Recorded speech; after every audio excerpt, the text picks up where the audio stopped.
Sound ঠিক আছে? নাহমাদুহু ওয়া নুসাল্লি আলা রাসূলিহিল কারীম, আম্মা বা'দ। ফাআউযু বিল্লাহি মিনাশ শাইতানির রাজীম। বিসমিল্লাহির রাহমানির রাহিম। ওয়ালিল্লাহি আলান নাসি হিজ্জুল বাইতি মান ইসতাতা'a ইলাইহি সাবিলা ওয়া মান কাফারা ফাইন্নাল্লাহা গানিয়্যুন 'আনিল 'আলামিন। قال النبي صلى الله عليه وسلم الحج المبرور ليس له جزاء إلا الجنة متفق عليه. السلام عليكم. السلام ورحمة الله وبركاته.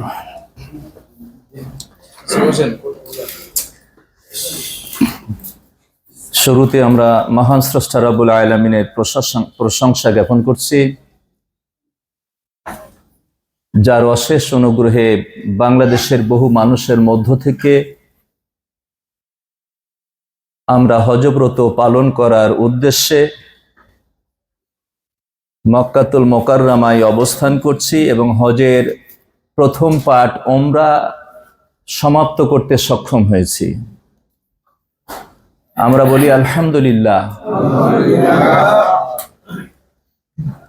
দরুদ এবং তাসলিমাত সর্বযুগের সর্বশ্রেষ্ঠ মহামানব বিশ্বনবী মুহাম্মদ রাসূলুল্লাহ সাল্লাল্লাহু আলাইহি ওয়াসাল্লামের প্রতি অযুত ধারায় বর্ষিত হোক, যার আদর্শ, যার অনুসরণ এবং যার অনুকরণ ব্যতীত নাজাত অনিশ্চিত।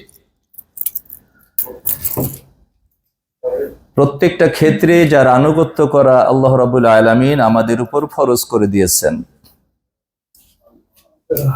এমনকি রাসূলের আনুগত্য মহান আল্লাহ বলেছেন, এটা আমারই আনুগত্য। পৃথিবীতে শান্তি এবং পরকালে জাহান্নাম থেকে মুক্তির একটি পথ রাসূলের আনুগত্য। তাই তার উপর আমরা সংক্ষিপ্ত দরুদ পাঠ করি, আমরা বলি সাল্লাল্লাহু আলাইহি ওয়াসাল্লাম। সাথে সাথে পৃথিবীর তামাম মুসলিমাত, মুমিন, মুমিনাত, যারা আমরা বেঁচে আছি এবং যারা আমাদের মাঝ থেকে চিরবিদায় গ্রহণ করেছেন, কবরের যাত্রী হয়ে গেছেন, তাদের উপর আল্লাহর করুণা ধারা বর্ষিত হোক, আমরা বলি আমিন। সম্মানিত আল্লাহর মেহমানগণ, আজকে বিভিন্ন বিষয় নিয়ে কিছু গুরুত্বপূর্ণ কথা বলার ইচ্ছা পোষণ করেছি।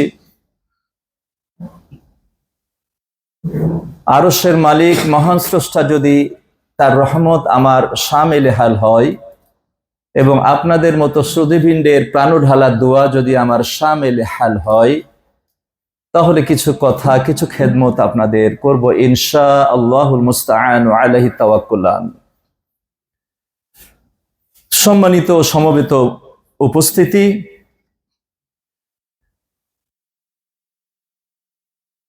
আমরা বহু মানুষের মধ্য থেকে যে আল্লাহ রাব্বুল আলামিন আমাদেরকে হজের জন্য কবুল করেছেন, আমরা কি সৌভাগ্যবান না? আলহামদুলিল্লাহ, সুম্মা আলহামদুলিল্লাহ, বলেন আলহামদুলিল্লাহ।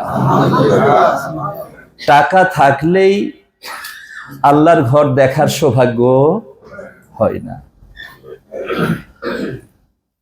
আমার এক হাজি 2009 সালে কথা বলছে, এহসান ভাই ওর মাকে নিয়ে হজ করতে আসছে। বলছে আমার দাদা পাকিস্তান আমলেই 200 কোটি টাকার সম্পদ রেখে গেছিলেন, কিন্তু 100 বছরের মধ্যে আমার বংশে কেউ হজ করতে পারেনি। আল্লাহু আকবার। তাহলে আপনি কত বড় সৌভাগ্যশীল। 200 কোটি টাকার সম্পদ পাকিস্তান আমলের কথা বলছি। এখন যদি 2000 কোটি টাকা দিয়েও তো শেষ হবে না, কিন্তু মালিক 100 বছরের মধ্যে কাউকে কবুল করেন নি। তো সেই দৃষ্টিতে আপনাকে আল্লাহ কবুল করেছেন, আপনি সৌভাগ্যশীল কি না? আলহামদুলিল্লাহ, আলহামদুলিল্লাহ। এবং শুধুই আল্লাহর শুকরিয়া আদায় করতে হবে, তাই না? যে অন্যের মতো আমার 100 কোটি টাকার মালিক না, আমি অনেক কষ্ট করে হজে আসছি, তাকে কবুল করছে না, কিন্তু আল্লাহ আমাকে কবুল করছেন। যে কোনো ভালো নিয়ামত, যে কোনো ভালো কিছু পাওয়ার পরে মুমিন সব সময় আল্লাহকে স্মরণ করবে।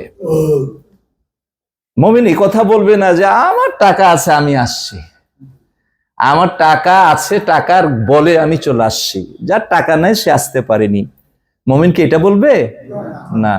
আল্লাহর রহমত হয়েছে তাই আপনি আসতে পারছেন, আল্লাহ সহজ করে দিয়েছেন বলে আপনি আসতে পারছেন। এই গতকালকেই এই একটা ইউটিউবের কথা বলেই আমার আলোচনা আজকে শুরু করছি।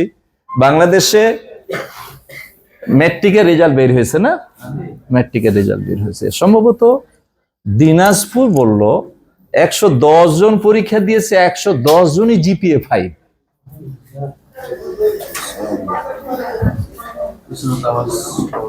যাচ্ছে না?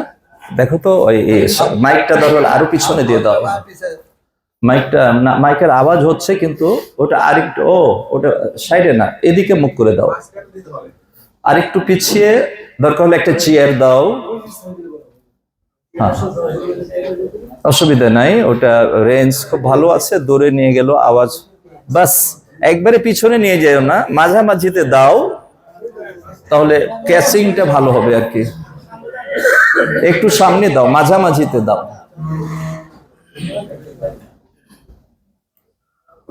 সম্মানিত উপস্থিতি, বলছিলাম একটা স্কুলের কথা। এটা কেন বলছি? কারণ আছে, এর মধ্যে অত্যন্ত গুরুত্বপূর্ণ কিছু নসিহা আছে। তো 110 জন পরীক্ষা দিয়ে 110 জনই জিপিএ 5। আনন্দ তো হওয়ারই কথা, তাই না? যে সন্তানেরা জিপিএ 5 পেয়েছে তারাও আনন্দিত, তার বাবা মা আনন্দিত, তার শিক্ষক মন্ডলী আনন্দিত, তাই না? এটা আনন্দ হওয়ারই কথা। তবে মুসলিম যে কোনো নিয়ামত পেলে আনন্দ হওয়ার, আনন্দ প্রকাশ করারও কিছু সিস্টেম আছে। আপনি যদি বিজাতীয় সিস্টেমে আনন্দ প্রকাশ করেন, তাহলে আপনার মাঝে আরো বিজাতির মধ্যে কি পার্থক্য থাকলো? থাকলো না। আপনাকে আনন্দ প্রকাশ করতে হবে, তারও পদ্ধতি ইসলাম আপনাকে শিখিয়ে দিয়েছে। ছোট্ট ছোট্ট করে 3 জনের ইউটিউবে তাদের মনের ভাব ব্যক্ত করার সুযোগ দিয়েছে। এক মহিলা বলছে, আমরাও পরিশ্রম করেছি, আমার শিক্ষক মন্ডলীও পরিশ্রম করেছে, তাই আমরা সফলতার মুখ দেখতে পেয়েছি। আমরাও পরিশ্রম করেছি, শিক্ষকও চেষ্টা করেছে, যার ফলেই আমরা কি সফলতা পেয়েছি। আচ্ছা, কথাটা কি ঠিক হয়েছে?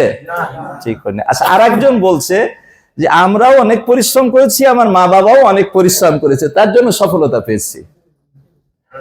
আচ্ছা, কথা কি ঠিক? ঠিক হয়নি। মুমিন যত বড়ই নিয়ামত প্রাপ্ত হোক না কেন, প্রথমে কি বলবে? আল্লাহর শুকরিয়া আদায় করে বলবে কি? আলহামদুলিল্লাহ। প্রথম বাক্যটাই হবে তার কি? আলহামদুলিল্লাহ। যে কোনো সফলতা, আপনি ব্যবসা করতে গিয়ে একটা ভালো রকমের প্রফিট করে ফেলেছেন, আপনার ছেলেটার চাকরি হয় না একটা ভালো চাকরি পেয়ে গেছে, বলবেন যে অনেক দৌড়াদৌড়ি করছি, অনেক চেষ্টা করেছি, যার ফলে চাকরিটা পেয়েছি? নাকি মুমিন বলবে প্রথমে কি বলবে? আলহামদুলিল্লাহ। যে কোনো নিয়ামত আপনি প্রাপ্ত হবেন, প্রথম বাক্য হবে আলহামদুলিল্লাহ। সুযোগ থাকলে তাৎক্ষণিক একটা সিজদা দিয়ে দেওয়া, তাৎক্ষণিক একটা সিজদা দিয়ে দেওয়া। আল্লাহু আকবার। তাহলে আমার মালিক খুশি হয়ে গেল। আপনার নিয়ামতটা স্থায়িত্ব হবে। যে নিয়ামতের শুকরিয়া আদায় করা হয়, সে নিয়ামতটা স্থায়িত্ব হয়। আর যে নিয়ামত পাওয়ার পরে শুকরিয়া আদায় করা হয় না, সেই নিয়ামতে আল্লাহ রাব্বুল আলামিন বরকত দেন না, তার স্থায়িত্ব হয় না। তাই আপনাদের আজকে মন মানসিকতা আমার কথার দিকে একেবারে নিবদ্ধ করতে হবে, অন্যদিকে মন দেওয়া চলবে না। আপনার 30 বছর 40 বছরের জুমার খুতবা শুনেন, মন পরিবর্তন হয় না, কিন্তু একদিনের একটা খুতবার একটা কথা আপনার অন্তরের মধ্যে লেগে যেতে পারে, আপনার জীবনটা পাল্টে যেতে পারে। তাই আমরা হজে এসেছি, মনটা পুরোটাই আল্লাহর দিকে ধাবিত, রুজু করতে হবে। আর মন মানুষের রাখতে হবে যে আমি জীবনে বহু অন্যায় করেছি, ভুল করেছি, জীবনের সব ভুলগুলা ক্ষমা করার জন্য আসছি, অতএব আমি কিছু সঙ্গে করে নিয়ে যাব। ঠিক আছে না? এই চিন্তা আপনাকে রাখতে হবে। তো বলছিলাম কি, ওরা আনন্দ প্রকাশ করলো, আনন্দ প্রকাশের আগে সাক্ষাৎকার দিল তারা, আর আনন্দ প্রকাশটা করলো মহিলারা একদিকে ডান্স করছে আর ছেলেরাও একদিকে ডান্স করছে। এটা কি আনন্দ প্রকাশের মুমিনের সিস্টেম হলো? সিস্টেম হলো না, মুমিনের সিস্টেম হলো না। আর ওই যে প্রথমে যে কথা বললো যে আমার পরিশ্রমের কারণে, এরা আসলে কারুনের জাতি। কার জাতি? কারুনের জাতি। কারুনের ইতিহাস জানেন না অনেকেই, সবাই না জানলো কেউ তো জানেন। তার সম্পদ আল্লাহ এত দিয়েছিলেন যে একটা জোয়ানের একটা বড় দল তার চাবি বহন করতে অপারগ হয়ে যেত। কত ধন ছিল, সে ড্যাম কেয়ার ভাবে চলতো। তার ধারণাই ছিল ইন্নামা উতিতুহু আলা ইলমিন, এই মাল সম্পদ আমি অর্জন করেছি আমার বুদ্ধির জোরে, আমার এলেমের জোরে, আমার জ্ঞানের জোরে, এটাতে কারো কিছু নাই। কিছু ভালো মানুষ যখন বলতো দেখো তুমি এই সম্পদ আল্লাহ তোমাকে দান করেছে, এই সম্পদ আল্লাহর পথে খরচ করো আর আল্লাহর আনুগত্যকে স্বীকার করে নাও, তো উত্তরে বলতো যে কুল ক্বালা ইন্নামা উতিতুহু আলা ইলমিন ইনদি। অনেক কথা আছে সেখানে কোরআন মাজিদে। বলছে এটা কি বলো তোমরা, আমার এলেম আর পরিশ্রমের জোরে আমি এত ধনী হয়েছি, আর তোমরা খরচ করতে বলো, কি বলো তোমরা? তাহলে ওদের কথা আর এদের কথার মধ্যে কোন পার্থক্য হলো? কারণের। তাহলে এরা কারণেরই বংশধর। নিজেকে মুসলিম বলে পরিচয় দিলে কি হবে? ওরাও কারণের বংশধর, ওর বাপ মাও কারণের বংশধর, ওর শিক্ষক মন্ডলী সবাই কারণের বংশধর। আল্লাহ নিয়ামত দিয়েছে, পরীক্ষার রেজাল্ট ভালো করেছি, আলহামদুলিল্লাহ পাঠ করবো, দূরে কাজ সালাত আদায় করবো,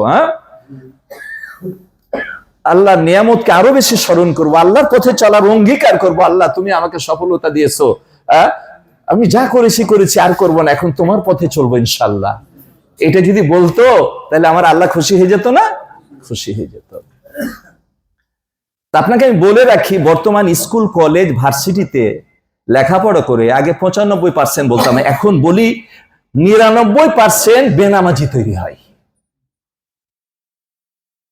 আপনি সেই সন্তানকে নিয়ে জিপিএ 5 পেয়েছে বলে গর্ববোধ করেন, ওকে একটা ফার্স্ট ক্লাসের মানে বেনামাজি তৈরি করেছেন আপনি।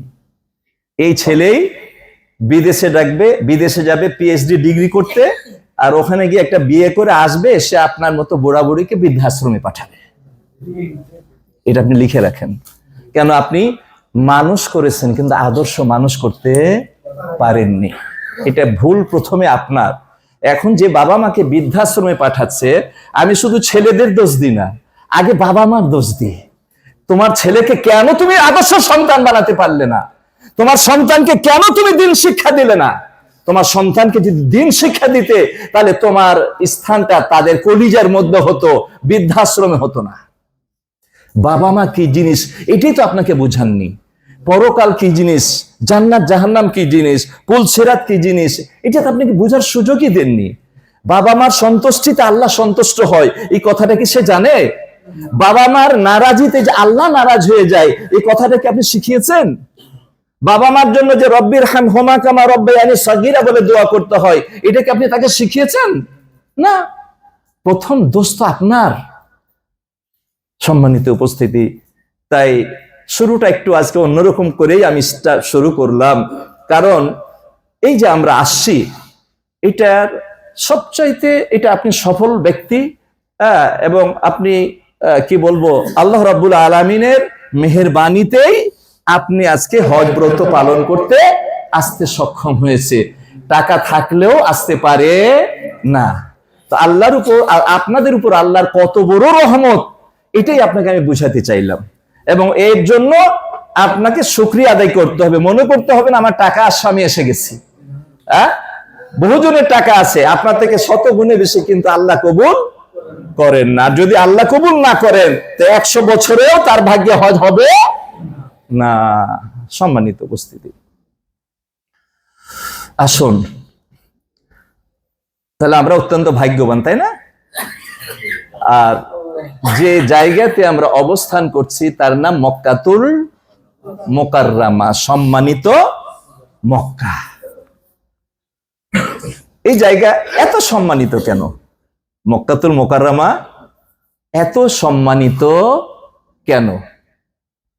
প্রিয় রাসূল বলেছিলেন, যখন তাকে কাফের মুশরিকরা মক্কায় থাকতে দিল না, তিনি হিজরত করছেন, হিজরতের আয়াত নাজিল হয়ে গেল, তিনি হিজরত করছেন, উটের পিঠে উঠে শুধু মক্কার দিকে তাকাচ্ছেন আর অঝর নয়নে কাঁদছেন। কেন? এটা তার জন্মভূমি, তার মাতৃভূমি। আর বলছেন, আল্লাহি, আল্লাহর কসম, ইন্নাকা লা খায়রু আরজিল্লাহ, বলছে হে মক্কাতুল মুকাররমা, 2 চোখ দিয়ে ঝরঝর করে পানি পড়ছে, আর বলছে হে মক্কা, তোমাকে আমি অনেক ভালোবাসি, তোমাকে আমি অনেক ভালোবাসি, তুমি হচ্ছ আল্লাহর কাছে পৃথিবীর মধ্যে সবচাইতে প্রিয় জায়গা। খায়রু আরজিল্লাহ ওয়া আহাব্বু আরজিল্লাহ, উত্তম এবং প্রিয় কার কাছে? আল্লাহর কাছে। এরা যদি আমাকে বের না করে দিত তো মা খারাজতু মিনক, বলছে তোমার থেকে আমি কোনোদিনই বের হতাম না, তোমাকে আমি খুব ভালোবাসি। তাহলে রাসূলের জবানিতে আমরা পেলাম কি ইন্নাকা লা খায়রু আরজিল্লাহি ওয়া আহাব্বু আরজিল্লাহ, তুমি সবচাইতে উত্তম এবং তুমি সবচাইতে আল্লাহর কাছে প্রিয়। তো সবচাইতে পৃথিবীর মধ্যে প্রিয় জায়গাতে আমরা অবস্থান করছি, তাই নাকি? এই হাদিস প্রমাণ করে দেয়। এখন বলবেন মক্কা এত প্রিয় কেন? এর অনেকগুলো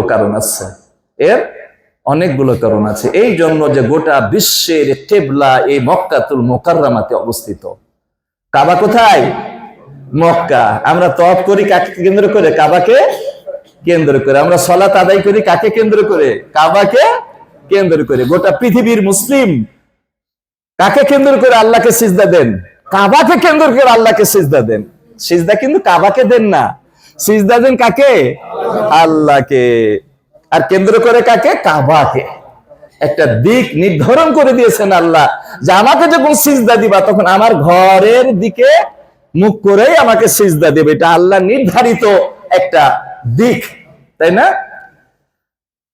তো মক্কাতুল মুকাররমা এত প্রিয় যেহেতু এখানে বাইতুল্লাহ রয়েছে, আল্লাহর ঘর রয়েছে, কাবা রয়েছে।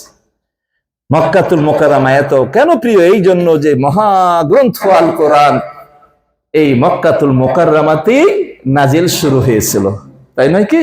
আল্লাহু আকবার। মক্কাতুল মুকাররমা এই জন্য প্রিয় যে সর্বযুগের সর্বশ্রেষ্ঠ মহামানব বিশ্বনবী মুহাম্মদ সাল্লাল্লাহু আলাইহি সাল্লাম এই মক্কাতুল মুকাররমাতে তিনি জন্মগ্রহণ করেছিলেন। এই মক্কার অলিতে গলিতেই যেখানে আজকে আপনারা হাঁটছেন, মানুষ যারা হজ করতে আসতে পারে না, আমি দেখেছি বহু, কত যে কান্না করেছে, আল্লাহ তোমার রাসূলের দেশে একবার নিয়ে যাও, তোমার ঘর একটু আমাকে একবার একটু দেখার সুযোগ দাও।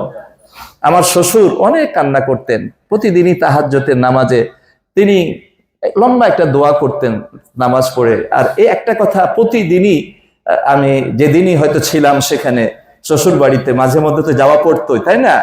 তো এই তাহাজ্জুদের ওয়াক্তে যে কত যে কান্না করেছেন, আল্লাহ তোমার ঘরটা একটু দেখাও। কিন্তু দুর্ভাগ্য তখন আমারও অবস্থান এই পর্যায়ে ছিল না, তারও ছিল না, যার ফলে আল্লাহর ঘর দেখার সুযোগ হয়নি, দুনিয়া থেকে বিদায় হয়ে গেছে। তা আপনি কত বড় ভাগ্যবান, আপনি কি বুঝতে পারছেন? এই ঘরে আসার জন্য শত শত মানুষের চোখের পানি পড়ে, কিন্তু যাকে আল্লাহ কবুল করেন তিনি আসতে পারেন। আর কোন জায়গাতে আপনি আছেন? যে জায়গাগুলোতে আমার রাসূল হেঁটেছেন, চলাফেরা করেছেন, বড় হয়েছেন, যে কাবাতে সালাত আদায় করেছেন, ঠিক রাসূলের জায়গাতে আপনি অবস্থান করছেন যেখানে রাসূল জন্মগ্রহণ করেছেন। এমন তো হতে পারে যে রাসূল যে জায়গাতে পা দিয়েছেন এখানে আপনার পাটাও পড়ছে, আপনি জানেন না। এটা হতে পারে না? আল্লাহু আকবার, এটা হতে পারে।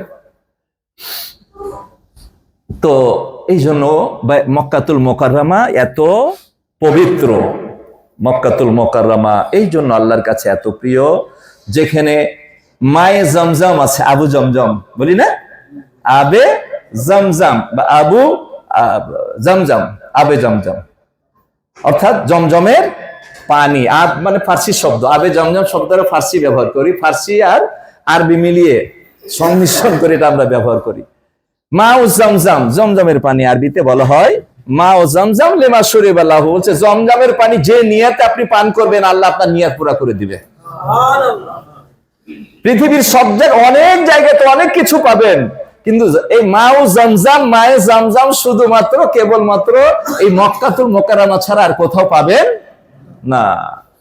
ছোটবেলাতে আমরা দেখেছি, আগে হয়তো দেখা গেল 5 গ্রামের মধ্যে একজন হজ করে আসছে, 10 কিলোমিটার দূর থেকে হাজী সাহেবকে দেখতে গেছেন শুধু একটু মায়ে জমজম খাওয়ার জন্য, পান করার জন্য। একটু কাপে করে এক ঢোক জমজমের পানি খেয়েই নিজেকে তৃপ্ত করত। জানেন না আপনার ইতিহাসগুলো? এখন তো আলহামদুলিল্লাহ আল্লাহ সচ্ছলতা দিয়েছে, প্রতি গ্রাম থেকে কতজন করে আপনার হজে আসছেন। আল্লাহু আকবার, এটা আল্লাহর রহমত। তাহলে মায়ে জমজম এত গুরুত্বপূর্ণ। রাসূল যখন মদিনায় থাকতেন, যারা হজ করতে আসতো তাদেরকে বলে দিতেন যে আমার জন্য একটু পানি নিয়ে আস। পানি নিয়ে যাওয়া কি সুন্নাহ। তাই আমরাও বাংলাদেশ থেকে এসে বাড়ি যাওয়ার সময় আমরা পানি বেঁধে যাওয়ার জন্য কি করি, চেষ্টা করি। আর অন্য যারা হজ জীবনে করেনি তারা এক ঢোক জমজম পান করার জন্য আপনার কাছে ছুটে আসে। এত গুরুত্বপূর্ণ পানি। বলছে আল্লাহ রাসূল বলছেন যে যে নিয়তে তুমি এই পানি পান করবে সেই নিয়ত আল্লাহ তোমার পুরা করে দেবেন। আচ্ছা, রাসূলের মুখ দিয়ে যদি এই কথা বের হয় তাহলে আর কি কোনো শব্দ থাকে না। কিন্তু দুর্ভাগ্য, আমরা কিন্তু জমজম পানির কূপের কাছে অবস্থান করো এই জমজম পানির গুরুত্ব আমরা দিই না, গুরুত্ব বুঝি না। অনেকে আছে যারা বুঝেন, আপনারা আলহামদুলিল্লাহ বুঝে ফেলেছেন, কিন্তু যারা এখনো বুঝেননি আমি মনে করি এটা বদনসিব। কারণ এক ঢোক পানি খাওয়ার জন্য 5 কিলোমিটার 10 কিলোমিটার দূর থেকে আপনার কাছে গেছে হাজী সাহেব, অন্য লোকেরা একটু পানি পান করব, আর আপনি এত জমজমের কাছে থেকে আপনাকে প্রত্যেকটা ঢোক পানি জমজমের পান করা উচিত। কিভাবে? এই যে যাচ্ছেন 5 ওয়াক্ত সালাত আদায় করতে, ছোট ছোট বোতল নিয়ে যাবেন, 2-3 বোতল করে নিয়ে আসবেন, চলবে। 1 লিটার করে নিয়ে আসবেন, চলবে। আমরা যতই আপনাকে পানি পান করাই, ফিল্টার পানি, এই ফিল্টার পানি আর জমজমের পানি কি এক না। একটা কবিতা আছে যে আবে জমজম খোরদা বুদাম, আবে দারিয়া কাই খোরাম, পাদশাহী কারদা বোদাম, পাঁচবানি চেকুনাম। বলছে জমজম পানি খাওয়া আমাদের অভ্যাস, নদীর পানি কি এই মুখ দিয়ে ঢুকে? আমরা জমজম পানি পান করার মানুষ, নদীর পানি কি খেতে পারি? বলছে আমাদের বংশ হচ্ছে বাদশাহী করা, আছে না কিছু বংশ পরস্পরের বাদশাহ, তাই না?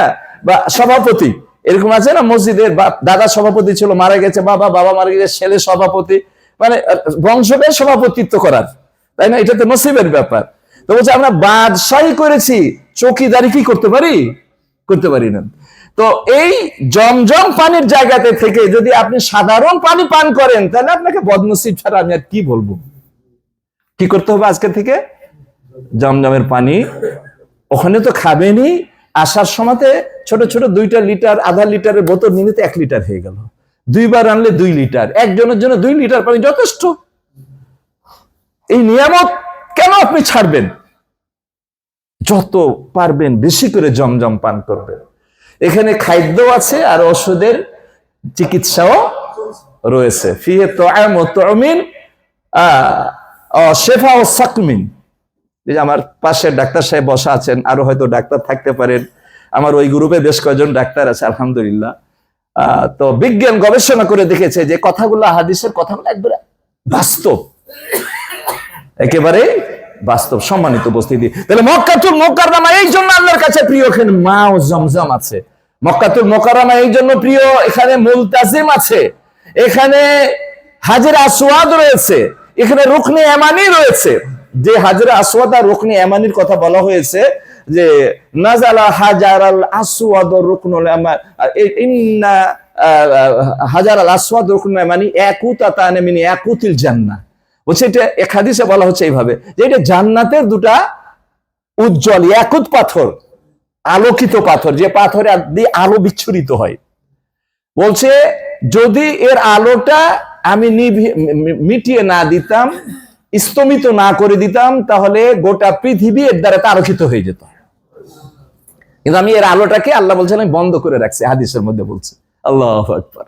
এই জন্য এত বরকত মক্কাতুল মুকাররমা, এই জন্য আল্লাহর কাছে প্রিয়। ওখানে মাকামে ইব্রাহিম রয়েছে, এখানে মিনা রয়েছে, এখানে আরাফা রয়েছে, মুজদালিফা রয়েছে। যে আরাফার ময়দান গোটা পৃথিবীর মধ্যে মক্কা উত্তম, আর এই মক্কার মধ্যে উত্তম জায়গা হচ্ছে আরাফা।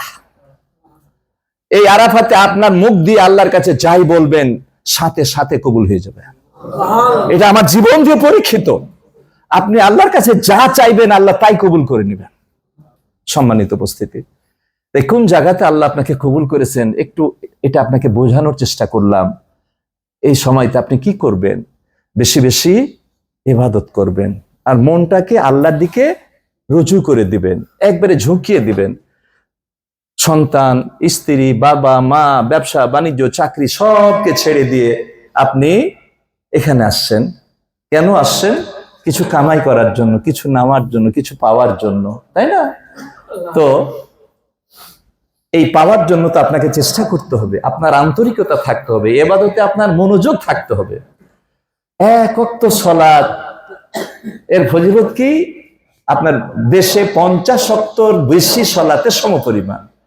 5 ওয়াক্ত সালাত 250 বছর সালাতের চাইতেও বেশি। আল্লাহু আকবার। আপনি হারামে গিয়ে সবচাইতে উত্তম কাজ হচ্ছে বেশি বেশি সালাত পড়বেন। আর মাঝে মধ্যে, সব সময় না, শরীর যখন আপনাকে অনুমতি দিবে তখন মাঝে মধ্যে একটা করে নফল তওয়াফ করবেন। লা ইয়াদাউ কাদামান ওয়া লা ইয়ারফাউ ইল্লা হাত্তাল্লাহু লাহু খাতিয়াতান ওয়া কাতাবাল্লাহু লাহু হাসানাহ। আপনি যে তওয়াফ করবেন, একটা পা ফেলবেন আর একটা পা উঠাবেন, এর বিনিময়ে আল্লাহ একটা গুনাহ মাফ করবেন আর একটা নেকি দান করবেন। কিন্তু তার চাইতে বেশি ফজিলতপূর্ণ সালাত। তওয়াফের ব্যাপারে বলা হয়নি যে একবার তওয়াফ করলে 1 লক্ষ বা 1000 তওয়াফের শব্দ হবে, এটা বলা হচ্ছে না। কিন্তু শুধু সালাতের ব্যাপারে বলা হচ্ছে 1 রাকাত সালাত 1 লক্ষ সালাতের সমপরিমাণে। আপনি কোনটা করবেন? কোনটা লাভ বেশি? সালাত বেশি আদায় করবেন, আর মাঝে মাঝে শরীর যখন আপনাকে অনুমতি দিবে তখন তওয়াফ করবেন।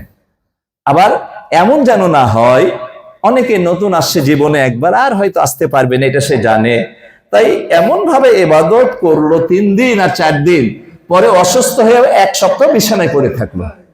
লাভ হলো কি? লাভ হলো না। শরীরের উপর জুলুম করা যাবে না।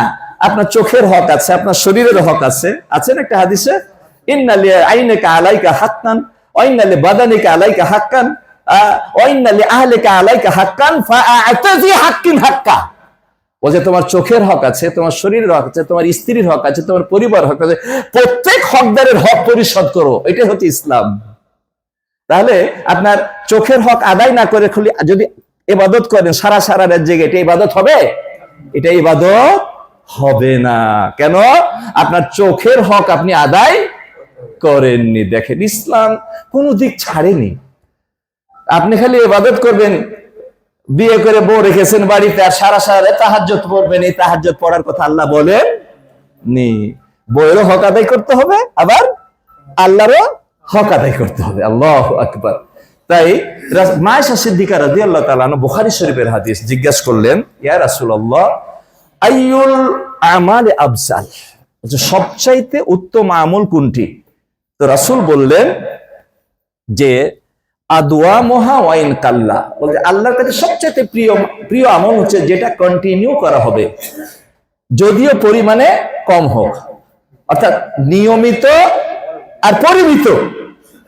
যে আমলটা নিয়মিত, প্রতিদিন 3 দিন করে 1 মাস খবর নাই, ওটা আল্লাহর কাছে পঞ্চদনীয় নাই। আপনি তাহাজ্জুদ শুরু করেছেন, 8 রাকাত পড়তে পারেন, আপনি 2 রাকাত যদি প্রতিদিন পড়েন আলহামদুলিল্লাহ। আর একদিন 3 দিন 8 রাকাত পড়লেন আর বাকি মাসে খবর নাই, দরকার নাই, আপনি 4 রাকাত করে পড়েন, আপনি সময় নেই 1 রাকাত করে পড়েন, কন্টিনিউ করেন, এটা আল্লাহর কাছে প্রিয়। কথাটা বোঝা গেছে? এই জন্য আপনার শরীরকে কষ্ট দিয়ে ইবাদত করার যাবে না, কারণ 3 দিন করার পরে 5 দিন আপনি বিছানায় পড়ে থাকবেন, দেখা যাবে যে যোগ মানে গড়ে দেখা যাবে যে কমে গেছে আপনার ইবাদত, তাই না? এই জন্য শরীরে যেন ঠিক থাকে। কারণ আপনারা হজের প্রথম পর্ব শেষ করেছেন, মূল পর্ব এখনো রয়ে গেছে। আলহামদুলিল্লাহ, আপনারা হজ করতে আসেন, আপনাদের জন্য আল্লাহ রাব্বুল আলামিনের পক্ষ থেকে কিছু পুরস্কার রয়েছে, কিছু অফার রয়েছে, গুরুত্বপূর্ণ অফার। অফার কি? প্রথম অফার হচ্ছে আপনার জীবনের সমস্ত অপরাধ মাফের গ্যারেন্টি। যারা হজ করতে আসছেন আপনারা খুব গুরুত্ব মনোযোগ সহকারে শোনেন, আপনাকে আল্লাহ কি দিবেন, আপনি কি নিয়ে যাবেন হজের পরে, এটা একটু মাথায় ঢোকান। আপনার জীবনের সমস্ত অন্যায় অপরাধগুলো আল্লাহ ক্ষমা করে দিবেন। মান হাজ্জা লিল্লাহ ওয়া লাম ইয়ারফা লাম ইয়ারফাস ওয়া লাম ইয়াফসুক রাজাআ কায়াউমিন ওয়ালাদাতহু উম্মুহু। যে আল্লাহর জন্য হজ করলো, কার জন্য? এখানে তো কিছু কথা আছে। হজ আমরা কার জন্য করি? আল্লাহর জন্য। আচ্ছা, আমি যদি প্রশ্ন করি যে হজ কেন করলাম, আমরা হজ কেন করি, তো একজন উত্তর দিল যে সমাজে ভালো মানুষ হিসাবে পরিচিতি হওয়ার জন্য হজ করি। উত্তরটাকে ঠিক আছে? মানুষ যেন আমাকে একটু ভালো মানুষ বলে, বা সমাজে যেন আমি ভালো মানুষে চলতে পারি, এই জন্য হজ করি। উত্তরটা ঠিক হলো? আচ্ছা, আমি হজ করেছি এরকম অনেকেই যে টাকা আছে, আমার বিহাই আমার মেয়ের শ্বশুর হজ করতে গেল, আমার বড় ভাই হজ করতে গেল, অথচ তার থেকে আমার টাকা বেশি, মানুষে কি বলবে? এত টাকা থাকার পর হজ করি না, মানুষ যেন কিছু না বলতে পারে তার জন্য হজ করতে গেছি। কি লক্ষ্যটা কি ঠিক হয়েছে? ঠিক হয়নি। একজন ডাক্তার বলছিলেন হজ করে যাওয়ার পরে, যে হজ করে যাওয়ার পরে রুগীও বেড়ে গেল, কামাইও বেড়ে গেল, আগে জানলে তো আরো 10 বছর আগে হজ করতাম। হোমিও ডাক্তার, খুব বড় ডাক্তার, এমনি এটা মজা করে বলছে কথাটা, আসলে অন্তর থেকে বলেনি। ঠিক আছে, যে আমার পাশে একজন বসা আছে, কিন্তু হোমিও শুধু ডাক্তার না, সে কি করে? ল্যাবরেটরি রিসার্চ করে ওষুধ তৈরি করে, 40টারও উপর ওষুধ তার ল্যাবরেটরি তৈরি হয়। আল্লাহু আকবার। ওনাকে সবাই চিনেন না, ভালো মনের মানুষ। দেখেন না এই বয়সে হাজী সাহেবদের জন্য দৌড়াদৌড়ি করে কিভাবে, খেয়াল করছেন না আপনারা? আল্লাহু আকবার। যুবক ফেল। আমি তার সামনে প্রশংসা করছি, বিষয়টা এমন না, আমার একটা অন্তরের মানুষ এবং আন্তরিক। আলহামদুলিল্লাহ, হাজী সাহেবদের জন্য অনেক আন্তরিক। ঠিক আছে, তো সম্মানিত উপস্থিতি, আমি যে কথাটা আপনাদের সামনে বলছিলাম যে আমরা কি জন্য হজ করতে আসি, বিভিন্ন সংজ্ঞা বলেছি না, এই সংজ্ঞাগুলো কি ঠিক? ঠিক না। হয়তো অনেকে বসে আছে যে আমি তো হজ করতে আসছি, একজন অফিসার মানুষ বা ডাক্তার মানুষ, একটা পদমর্যাদা নেতা মানুষ, ভিজিটিং কার্ড ব্যবহার করি। এখন তো গিয়েই ভিজিটিং আগের গুলা চেঞ্জ করতে হবে, কারণ আলহাজ শব্দটা তো লিখতে হবে ভিজিটিং কার্ডে। কি বলেন? আগে ছিল কি, তোমার নাম কি? মোস্তাফিজুর রহমান, ডাক্তার। এখন হাজি ডাক্তার মোস্তাফিজুর রহমান বা আলহাজ মোস্তাফিজুর রহমান, এটা লেখা দরকার না? এটা হয়তো মাথায় চিন্তা করছে যে আমার আগের ভিজিটিং কার্ড তো 3000 ছাপিয়েছি, আর 1000-এর মতো আছে, তো ফেলে দেবো, নতুন করে লিখবো, এটা আর বিলি করবো না, কারণ আমি যে হজ করেছি এটা তো জানান দিতে হবে মানুষকে। আচ্ছা, হজ করার বিষয়টা, আল্লাহর ইবাদত করার বিষয়টা কি মানুষকে জানান দেওয়ার বিষয়? প্রিয় রাসূল জীবনে কয়বার হজ করেছেন? একবার। এই তো আপনারা ইতিহাস তো জানায়, আমার তো হজ করাই লাগবে না, দিকে সবই জানেন আপনারা, মাশাআল্লাহ। জীবনে একবার হজ করেছেন। হজ করতে গিয়ে তিনি বলছেন আল্লাহুম্মা হাজ্জাতান, হে আল্লাহ আমি এই হজ করলাম, লা রিয়া ফিহা ওয়ালা সুমআ, বলছে এখানে কোনো লৌকিকতা থাকবে না এবং এখানে কোনো খ্যাতির বিষয় থাকবে না। কোনো খ্যাতি অর্জন করবে, প্রসিদ্ধি লাভ করবে, তার সুনাম অর্জন হবে, মানুষের কানে কানে ঘুরবে যে উমুকে হজ করেছে। রাসূল বলছেন আল্লাহ এই উদ্দেশ্য আমি হজ করছি না। হজটা কেন? ওয়ালিল্লাহি আলান নাসি হিজ্জুল বাইত, আমি আল্লাহর জন্যই শুধুমাত্র হজ করছি, আমার আল্লাহকে রাজি এবং খুশি করার জন্য আমি হজ করেছি, আমি আমার জীবনের সমস্ত অপরাধ ক্ষমা করে নেওয়ার জন্য হজ করেছি। আমার জান্নাতকে কনফার্ম করার জন্য হজ করেছি। আমি জাহান্নাম থেকে মুক্তির কনফার্মেশন নেওয়ার জন্য আমি হজ করেছি। আমার দোয়াগুলো যেন আল্লাহ কবুল করে নেয় তার জন্য আমি হজ করেছি। আল্লাহ যেন আমার রুজি বৃদ্ধি করে দেন তার জন্য আমি হজ করেছি। আল্লাহু আকবার। এই উদ্দেশ্য, তাই না? লৌকিকতা আমাদের থাকবে না। তাহলে কি আমরা বাড়ি গিয়ে কেউ আলহাজ বা হাজি এই কথাটা নামের আগে লাগাবো নাকি লাগাবো না? যদি লাগান, আর এই উদ্দেশ্য যদি লাগান যে মানুষ একটু জানুক, আপনার 7 লক্ষ 6 লক্ষ 10 লক্ষ টাকা আগুন দিয়ে পুড়িয়ে দিলেন, আর এই 1.5 মাস সময় আপনি নষ্ট করে দিলেন, কোনো কাজে লাগবে না। এই জন্য আমরা হজের যে স্লোগান তালবিয়া, এটা হচ্ছে তাওহীদের তালবিয়া, তাওহীদের স্লোগান। শুরুটাই হচ্ছে কি তাওহীদ দিয়ে। এখানে কোনো শিরিক থাকবে না, এখানে কোনো বেদাত থাকবে না। আমরা আসছি জীবনকে শিরিক মুক্ত করার জন্য, আমরা আসছি জীবনটাকে বেদাত মুক্ত করার জন্য। এখানে কোনো শিরিকও থাকবে না, বেদাতও থাকবে না। লাব্বাইকা আল্লাহুম্মা লাব্বাইক, আল্লাহ আমি হাজির, তোমার কাছে হাজির, তাই না? এই কথাটা আমরা বলেছি ইহরাম বাঁধার পরে। আল্লাহ বলছেন, বান্দা আমার কাছে হাজির হয়েছে, ভালো কথা। তোমার মধ্যে তো কোনো পীর পূজা নাই, তোমার মধ্যে তো কোনো মাজার পূজা নাই, তোমার মধ্যে তো কোনো কবর পূজা নাই, তোমার মধ্যে তো কোনো লৌকিকতা নাই। তখন বলছে লা শারীকা লাক, হে রব, আমি পীর পূজাকে মানি না, আমি কবর পূজাকে মানি না, আমি লৌকিকতার জন্য হজ করতে আসিনি, আমি এসেছি শুধুমাত্র তোমাকে রাজি আর খুশি করার জন্য। আমার অন্য কোনো উদ্দেশ্য নাই, তোমার তাওহীদ প্রতিষ্ঠা করার জন্য, শিরককে দুনিয়ার বুক থেকে উৎখাত করে দেওয়ার জন্য, কবরগুলা উঁচা নিচা কবরগুলাকে মাটির সাথে মিশিয়ে দেওয়ার জন্য আমি হজ করতে আসছি এবং এই প্রশিক্ষণ নেওয়ার জন্য আসছি। এটাই তো আমাদের উদ্দেশ্য, কি বলেন, ঠিক কিনা? আগে সমাতে হজ করতে যেত, থালাতে বাটিতে নাম লিখতে হয় না, আমরা ব্যাগে নাম লিখি না, তখন থালাতে বাটিতে ঘটিতে নাম লিখতো। আর লিখেছে ও হজ করেনি, দেখা গেছে হাজি ক্যাম্পে বা এয়ারপোর্টে আর থালাতে লেখা আছে, ঘটিতে লেখা আছে হাজি করম আলী। ও হজ করলো না, হাজি বলে সম্বোধন শুরু করে দিয়েছে। তাহলে হজ করে কি আরো হাজি বলে লিখবে? আগে থেকে যখন হাজি করম আলী শুরু করে দিয়েছে, তখন হজ করার পরে তো পাক্কা হাজি করম আলী হয়ে যাবে। কি বলেন? এটা করা যাবে? এটা করা যাবে না। আচ্ছা, আপনাকে একটা খুব মোটা কথা বলি, জীবনে কয়বার হজ ফরজ? একবার। আচ্ছা, সালাত প্রতিদিন কয়বার ফরজ? তাহলে ওটা জীবনে একবার, আর সালাত হচ্ছে প্রতিদিন 5 বার। আচ্ছা, একবার হজ করে যদি, এটা ইবাদত, সালাত একটা ইবাদত। একবার জীবনে হজ করে যদি নিজের নামের আগে হাজি লেখে, তাহলে প্রতিদিন 5 বার ফরজ আদায় করে নামাজের আগে যদি আমি নামাজি এহসানুল্লাহ লিখি, তো বাধা কোথায়? বাধা আছে? বাধা নেই, কিন্তু থাকার কথা তো, তাই না? যদি হাজি নামাজি এহসানুল্লাহ, জাকাত দি জাকাতি এহসানুল্লাহ বলি, অসুবিধা আছে? অসুবিধা থাকার কথা না। তারপরে যদি আমি লিখি, তো আপনি কি বলবেন? ভাই আপনার মধ্যে একটু সমস্যা হয়েছে, একটু ডাক্তার দেখান। এই কথা বলবেন না? এই কথাই তো বলবেন। তো নামাজি এহসানুল্লাহ বলে যদি ডাক্তারের চিন্তা হয় আপনার মাথায়, তাহলে হাজি এহসানুল্লাহ বলে কেন ডাক্তারের কথা চিন্তা হবে না? এরা সবাই পাগল, এদেরকে মেন্টালে ভর্তি করা দরকার। কি বলেন? তাহলে ওই পাগল হবেন নাকি কেউ? কেউ পাগল হবেন? হাত তোলেন তো। কে হজ করতে গিয়ে নামের আগে আলহাজ লিখবেন? একটু হাত ওঠান, একটু দেখে রাখি আগে থেকে, তাহলে আপনাকে ডাকার সময় তো আমাকে আলহাজ বলে ডাকতে হবে। আছেন কেউ? আলহামদুলিল্লাহ, আল্লাহ তুমি দেখছো, আল্লাহ কবুল করে নাও। হে রব, আমার সামনে যে হাজির সাহেবেরা বসেছেন, আগে কি জানতেন কি জানতেন না সেটা বড় কথা নয়, কিন্তু আজকে তারা বুঝতে পেরেছে যে এখানে হজ করতে এসে কোনো লৌকিকতা থাকবে না। এটা রাসূল বলছেন যে আল্লাহ আমি হজ করলাম, এই হজে কোনো লৌকিকতা থাকবে না, কোনো খ্যাতির বিষয় থাকবে না। আমার এই হাজিগুলোকে আল্লাহ এই হিসাবে তুমি কবুল করে নাও, এদের হজ যেন শুধু তোমার জন্য হয়, আল্লাহ তুমি কবুল করে নাও। আল্লাহু আকবার। সম্মানিত উপস্থিতি, আসুন। তাহলে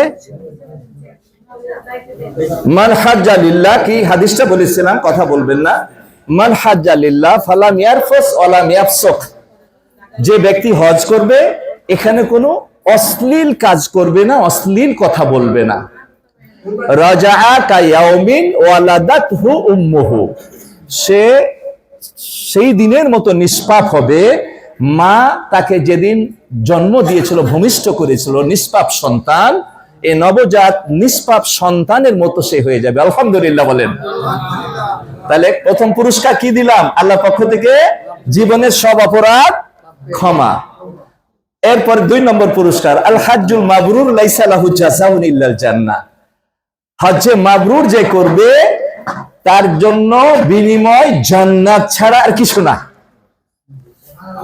এখানে কি বলা হচ্ছে? হজ্জে মাবরুর। এটা নিয়ে পরে ব্যাখ্যাতে আসছি, প্রথমে শুধু সংক্ষেপে বলে দিই। তাহলে প্রথমে হচ্ছে জীবনের অপরাধ ক্ষমা করার জন্য আমরা আসছি, তাই না? জান্নাতকে কনফার্ম করার জন্য আমরা আসছি, জাহান্নাম থেকে মুক্তির জন্য আমরা আসছি। প্রিয় রাসূল বলেছেন, মায়েশা থেকে হাদিস, যে মা মিন ইয়াউমিন আকসারা ইউতিকাল্লাহু বিহি মিনান নারে মিন ইয়াউমি আরাফা। বলছে পৃথিবীতে আল্লাহর জমিনে আরাফার দিনে যে আল্লাহ রাব্বুল আলামিন যত মানুষকে জাহান্নাম থেকে মুক্ত করে দেন, অন্য কোনো দিনে তা করেন না। তাহলে আমরা জাহান্নাম থেকে মুক্তি পাওয়ার জন্য আসছি। এরপরে রুজি বৃদ্ধির গ্যারান্টি, তাবিউ বাইনাল হজ্জ ওয়াল উমরাহ, হাদিস নেন, ফাইন্নাহুমা ইয়ানফিয়ানে, আল্লাহ রাসূল বলছেন যে তাবিউ বাইনাল হজ্জ ওয়াল উমরাহ, তোমরা হজ আর উমরা করতে থাকো। আচ্ছা, এখানে বলা হচ্ছে যে একটা জীবনে ফরজ, এরপরে যদি সামর্থ্য হয় নফল হজ করো, বাবার জন্য করো, মায়ের জন্য করো, করতে থাকো বলা হচ্ছে। ফাইন্নাহুমা ইয়ানফিয়ানে মিনাল মিনাজ যুনুব ওয়াল ফাকর, বলছে এই হজ এবং উমরাটা তোমার দরিদ্রতা এবং গুনাহকে দূর করে দেয়, যেমন কামারের হাফড় লোহার মরচুনাকে দূর করে দেয়। আল্লাহ। তাহলে 4 নম্বর কি? আপনি রুজি বৃদ্ধির এবং গুনাহ মাপের, এটা তো আগেই বলেছি 4টা। পঞ্চম, দোয়া কবুলের গ্যারান্টি। আপনি হজ করতে আসছেন, এটা একটা প্যাকেজ। বাড়ির থেকে বের হয়েছেন, বাড়ি যাওয়া পর্যন্ত একটা ইবাদতের প্যাকেজের মধ্যে আছে। আপনি এই জায়গাগুলোতে যখনই যে আল্লাহর কাছে চাইবেন আন্তরিকতার সঙ্গে, দোয়ার আদব রক্ষা করে আল্লাহ আপনাকে দিয়ে দিবেন, তাই খালি হাতে ফেরত দিবেন না। আল্লাহ। বিশেষ করে আরাফার ময়দানে আল্লাহ রাব্বুল আলামিন বলেন ফেরেশতাদেরকে লক্ষ্য করে, বান্দা এরা যা চাচ্ছে আমি তার সব দিয়ে দিচ্ছি। তো সবচেয়ে বেশি দোয়া হবে কোথায়? ইয়াউমে আরাফা, সেটা সামনে রয়েছে, তাই না? এছাড়া অনেক দোয়া কবুলের জায়গা আছে, হারামের প্রত্যেকটা জায়গায় দোয়া কবুলের জায়গা। আল্লাহু আকবার। খালি দোয়া করতে হবে, সালাত আদায় করতে হবে, ইবাদত করতে হবে। যাদের তাহাজ্জুদের অভ্যাস নাই, তাহাজ্জুদের অভ্যাস এখনই করে নিতে পারেন, কারণ সবারই তো বয়স হয়ে গেছে, তাই না? আমরা কে কখন চলে যাব তার কি কোনো কেউ গ্যারান্টি দিতে পারবো? এই হজ করছি, এরপরে বছর একবার বাবারটা করব, একবার মায়েরটা করব, এই সময়টা কি পাবো? সময়টা পাবো না। এর গ্যারান্টি দেওয়া যাবে? আমার বয়স 40 বছর, আমার বাবা মারা গেছে 86 বছরে, তাহলে 40 আর 86 46 বছর পরে মরবো আমি, এরকম বলা যাবে? আমার বাবার বয়স যদি পাই তা আরো 46 বছর বাঁচবো আমি, এটা কি কোনো গ্যারান্টি আছে? আল্লাহ, কোনো গ্যারান্টি নাই। দেখেন না, অনেক বাবা সন্তানের লাশ নিয়ে কবরের মধ্যে দাফন করে দেয়, চোখের পানি ফেলতে ফেলতে আসে। এটা ঘটে না? হতে পারে আপনাদের মাঝে অনেক আছে যার সন্তানকে নিজের হাতে কবর দিয়ে আসছে, অনেক কষ্টের। কারণ বাবা কি জিনিস এটা বাবা না হলে বুঝবে না, মা কি জিনিস মা না হলে বুঝবে না। যদি পৃথিবীর মানুষ এটা বুঝতো, তাহলে বাবা মার সাথে জীবন চলে যেত, বাবা মার সাথে বেয়াদবি করতো না। এই কারণে এগুলোতে আমাদেরও দোষ আছে, এই বুঝার কোনো এলেম তাদেরকে আমরা দিই না। এই জন্যই সন্তান বাবাকে পিটায়, নাউজুবিল্লাহ। ভাই ভাই ঝগড়া লাগে, মাকে কষ্ট দেয়। এই জন্য নিয়াত করেন, বলছিলাম যে 99% জন বেনামাজি তৈরি হয়। এর মধ্যে কিছু অ্যাবাখোর হয়, কিছু হিরোইন খোর হয়, কিছু ফেন্সিডিল খোর হয়, কিছু আফিম খোর হয়। এক একজন এক এক খোর তৈরি হয়ে যায়। আর বেনামাজি হয় 100 জনের মধ্যে 99 জন। এখন কি করবেন? আপনার ছেলেটাকে নামাজি বানাবেন নাকি বেনামাজি বানাবেন? সিদ্ধান্ত আপনার হাতে। যদি তাই হয়, আগে যা ভুল হয়ে গেছে হয়ে গেছে, ছেলেদের পার হয়ে গেছে, এখন নাতি পতিনদেরকে মাদ্রাসা ছাড়া কোনো পথ নাই। মাদ্রাসা শিক্ষা দেওয়ার পরে, দিন শিক্ষা দেওয়ার পরে আপনি পিএইচডি করতে আমেরিকা পাঠিয়ে দেন, ফ্রি সেক্সের দেশে শয়তান তাকে পথভ্রষ্ট করতে পারবে না, কারণ তার মধ্যে দিনের আলো আছে, দিনের জ্ঞান আছে, কোরআনের জ্ঞান আছে, এই জন্য সে পথভ্রষ্ট হবে না। আপনি স্কুল কলেজে পড়ে আমেরিকা পাঠিয়ে দেবেন, একটা শয়তান হয়ে ফিরে আসবে। আপনি গর্ব করবেন আমার ছেলেটা পিএইচডি ডক্টরেট ডিগ্রি অর্জন করেছে, কিন্তু সূরা ফাতিহাটা যদি বলি যে বলো, তাহলে দাঁত মুখ সব ভেঙে একাকার হয়ে যায়। কি করলেন তৈরি আপনি? সন্তানকে, আদর্শ সন্তান যদি গড়ে আপনি মরতে পারেন, মরার পরে কবরও গিয়েও আপনি কি পাবেন? নেকি পৌঁছতে থাকবে। আল্লাহু আকবার। আপনার সন্তানকে যদি নামাজি বানিয়ে আপনি কবরে যেতে পারেন, তাহলে ও যতদিন ওর জীবনে নামাজ পড়বে একটা অংশ নেকি আপনি পেতে থাকবেন। আপনার সন্তানকে যদি কোরআনের হাফেজ বা কোরআনের প্রশিক্ষণ দিয়ে আপনি কবরে যেতে পারেন, আপনার ছেলে যতদিন কোরআন তেলাওয়াত করবে একটা অংশ আপনি কবরে শুয়ে শুয়ে পেতে থাকবেন। তো নেকি করলে যদি নেকি পেতে থাকেন, এখন আদর্শ সন্তান করলে না, যত রকমের আকাম কুকাম করে, এই আকাম কুকামের কারণেও কি আপনি তাহলে গুনাহ পৌঁছবে না? গুনাহ তো পৌঁছা উচিত। সম্মানিত উপস্থিতি, তাহলে আসুন, তাহলে আমরা হজ করতে আসছি অনেক কিছু পরিত্যাগ করে, তাই না?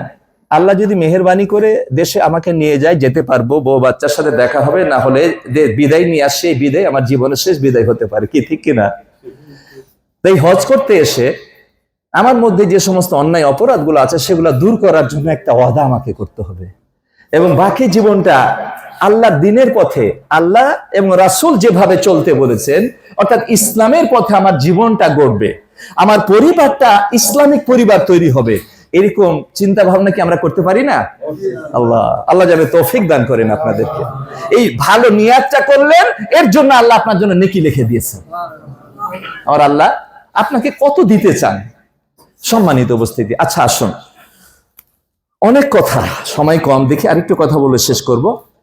আরো কিছু গুরুত্বপূর্ণ নসিহা, আরো অনেক আলোচনা করার চেষ্টা করব। আমি 2-3 দিন অসুস্থ ছিলাম, প্লাস খুবই ব্যস্ত ছিলাম, আপনাদের কাছে আমি আসতে পারিনি। এখন আশা করি একটু ঘন ঘন দেখা করার চেষ্টা করব ইনশাআল্লাহ। আর যখনই পারবো কিছু আলোচনার মাধ্যমে আপনাদের কিছু দেওয়ার চেষ্টা করব। কথা ঠিক আছে? অতএব এই আলোচনাগুলো যখন আপনাকে ডাকা হবে, আপনি একবেলার খাবার ছেড়ে দিবেন, কিন্তু আলোচনাগুলো ছাড়বেন না।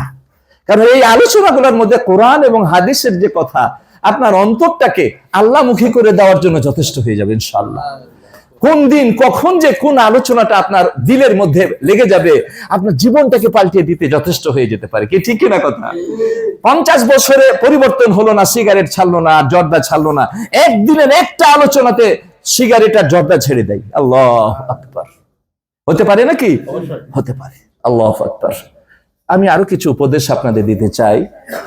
এখানে বলা হয়েছে অনেক কথা, হজ্জে মাবরুরের কথা বলা হয়েছিল, তাই না? শুধু বলা হলো না যে হজ করলে তার জন্য জান্নাত কনফার্ম হবে, এই কথা বলা হয়নি, কিন্তু কি বলা হয়েছে? হাজ্জুল মাবরুর। বলেন হাজ্জুল, সবাই বলেন হাজ্জুল মাবরুর। হজ্জে মাবরুর হতে হবে আপনার হজটা, তাহলে আপনি এই যে বড় বড় অফারের কথা বললাম না, মনে আছে? গুনাহ মাফের গ্যারেন্টি, জান্নাত পাওয়ার গ্যারেন্টি, জাহান্নাম থেকে মুক্তির গ্যারেন্টি, দোয়া কবুলের গ্যারেন্টি, আর একটা কি? রুজি বৃদ্ধির গ্যারেন্টি। আমার এক হাজী সাহেব এই 17 না 18 সালে 2 বার হজ করছে আমার সাথে, তো বলছে এসাম ভাই, তখন ছিল 3.5 লাখ টাকা, এই 3.5 লাখ টাকা ম্যানেজ করতে আমার অনেক কষ্ট হলো, ঠিক আছে? কিন্তু এই হজের মধ্যে 1.5 মাস থাকলাম, 42 দিন, 42 দিন আমি মক্কাতে আর মদিনাতে আছি। এই 1.5 মাসের মধ্যে 17 লক্ষ টাকা আল্লাহ আমাকে পাঠিয়ে দিয়েছে আমার বাড়িতে। এটা হাজির কথা বললাম। হ্যাঁ, এই পথে আসতে খরচ যে করেছেন কোনো চিন্তা নাই, আপনাকে কিভাবে আল্লাহ বারাকা দান করবেন এটা বুঝতেই আপনি পারবেন না, আল্লাহ আপনাকে বরকত দান করবেন। হজ্জে মাবরুর হতে হবে, তাই না? আচ্ছা, হজ্জে মাবরুর কাকে বলে? একটা বড় 1 ঘন্টা কমপক্ষে একটা বক্তব্য লাগবে, কিন্তু 1 ঘন্টা বক্তব্য তো আমার হাতে সময় নাই। তারপরও কিছু উপদেশমূলক আপনার সাথে আমি কথা বলতে চাই। হজ্জে মাবরুর হতে চাইলে আপনাকে এই হজের প্রথম উদ্দেশ্যটা আল্লাহর জন্য হতে হবে। হজটা কার জন্য করছি? কিছু কথা আমি বলে ফেলেছি, কিন্তু হজ্জে মাবরুর হতে হবে, আমি হজ করছি পৃথিবীর কোন স্বার্থে, অন্য কোনো স্বার্থে নয়, শুধুমাত্র আল্লাহর জন্য। আল্লাহ তোমাকে রাজি আর খুশি করার জন্য, তোমার জাহান্নাম থেকে মুক্তির জন্য, জান্নাত পাওয়ার জন্য, গুনাহ মাফ করার জন্য, তাই না? উদ্দেশ্যটা পরিশুদ্ধ হতে হবে। উদ্দেশ্য যদি ঠিক না থাকে তাহলে শিরক হয়ে যায়। এটা মূলনীতি, মনে রাখবেন। উদ্দেশ্য মধ্যে যদি ত্রুটি হয়, একটু যদি উদ্দেশ্যের মধ্যে ত্রুটি হয়ে যায় তাহলে শিরক হয়ে যায়। আর মুতাবাআতুর রাসূল, ইত্তেবায়ে রাসূল, রাসূলের আনুগত্য যদি না হয় তাহলে বেদাত হয়ে যায়। শিরক হলে আপনার জীবনের সমস্ত অন্যায় নেকিগুলা ডিলিট হয়ে যাবে। কম্পিউটারের প্রোগ্রাম ডিলিট হয়ে যায় না ভাইরাস ঢুকলে?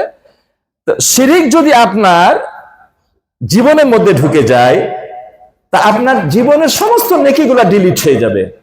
এই জন্য আমরা তাওহীদের তালবিয়া পাঠ করি, লাব্বাইক আল্লাহুম্মা লাব্বাইক, লাব্বাইক লা শারীকা লাকা লাব্বাইক। কোন শিরক করব না। হজ করতে এসেছি তোমার সাথে ওয়াদা, আল্লাহ তোমার সাথে কাউকে শরীক করব না। আরে আপনার জীবনের অন্যায় নেকিগুলো ডিলিট হবে তো হবেই। সর্বযুগের সর্বশ্রেষ্ঠ এবং সর্বশ্রেষ্ঠ নবীদের অধিনায়ককে বলেন, নবীদের অধিনায়ক কিছু নিয়ে যান, মুখস্থ করে নেন। মুহাম্মদ সাল্লাল্লাহু আলাইহি ওয়াসাল্লাম, এই রাসূলকে কি বলছে আল্লাহ রাব্বুল আলামিন? লাইন আশরাকতা, হে নবী তুমিও যদি শিরক করো, লা ইয়াহবাতান্না আমালুক, তোমার জীবনের সব নেকিগুলা বরবাদ হয়ে যাবে। কে বলছেন? আল্লাহ। এটা কোরআনে বলছে। আল্লাহর কথা কি মিথ্যা হতে পারে? তাই নবীকে যদি এই বলা হয়, আর কি বলা হচ্ছে? ওয়ালা তাকুনান্না মিনাল খাসিরিন, যদি তোমার দ্বারা শিরক হয় তাহলে তোমার জীবনের সব নেকিগুলা বরবাদ হয়ে যাবে, আর কি হবে? তুমি ক্ষতিগ্রস্তদের অন্তর্ভুক্ত হয়ে যাবে। তাহলে আপনি শিরক করলে আপনার জীবনের আমল বরবাদ হবে না? এক সূরা মাইদা সম্ভবত 18 জন নবীর নাম করে বলা হয়েছে, লাইন আশরাকু লাহাবাতু মা কানু ইয়ামালুন। বলছে এই নবীরা, নূহ থেকে নিয়ে 18 জন নবীর নাম নেওয়া হয়েছে একই জায়গাতে। বলছে যে এরাও যদি শিরক করে তারা যা আমল করেছে সব বরবাদ হয়ে যাবে। শিরকটা কি জানতে হবে না? শিরিক আল্লাহর সাথে কি করা? শরীকানা। আপনার শরীকানাতে জায়গা নেন, শরীকানাতে অনেক ব্যবসা করেন, তাই না? শরীক। তো শরীকের মোটা অর্থ হলো যা দেওয়ার ক্ষমতা আল্লাহর, সেই ক্ষমতাটা অন্য কাউকে দেওয়া। চাইতে হবে কার কাছে? আমি যদি মাজারে গিয়ে চাই, কি হলো? শিরিক হয়ে গেল। সিজদা পাওয়ার যোগ্য কে? আমি যদি অন্য কাউকে সিজদা দিই তাহলে কি হলো? শিরিক হয়ে গেল, তাই না? সন্তান দেওয়ার মালিক কে? কি বলেন? এই কি জানো, ওই শাহজালাল মাজারে গেলে কত জোরে সন্তান হয়েছে আপনি জানেন? সন্তান যেমনই মাজারে গিয়ে একটা খাসি, একটা ছাগল দেখে ঘেট করে তার সন্তান।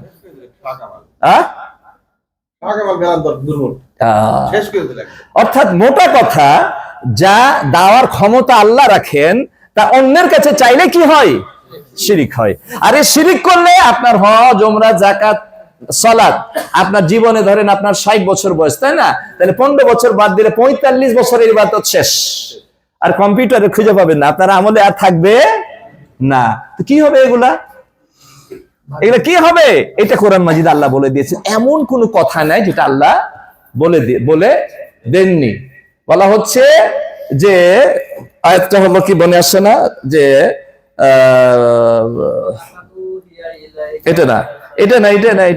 আর একটা হচ্ছে ফাজআলনাহু হাবাম মানসুরা। তার প্রথম অংশটা কি? ওয়াকাদেবনা ইলা আমালিন মা আমিলু। হ্যাঁ বলো আয়াতটা। বিন আমালিন ফাজআলনাহু হাবাম বাসিরা। আল্লাহ রাব্বুল আলামিন বলছেন, আমি যখন ওদের ওই আমলের দিকে মনোনিবেশ করব, আমি যখন ওই আমলগুলোর দিকে তাকাবো। কে বলছেন? আল্লাহ। কোন আমল?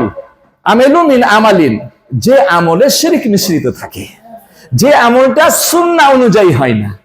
এই দুই রকম আমলের দিকে যখন আমি তাকাবো, ফাজআলনাহু হাবাম মানসুরা, সেই আমলগুলোকে নষ্ট করে ধুলি কড়ায় উড়িয়ে দিব, আমল নামাতে আর পাবেন না। আল্লাহ, এটা কোরআনের কথা। আল্লাহু আকবার। তাহলে শিরিক করা যাবে।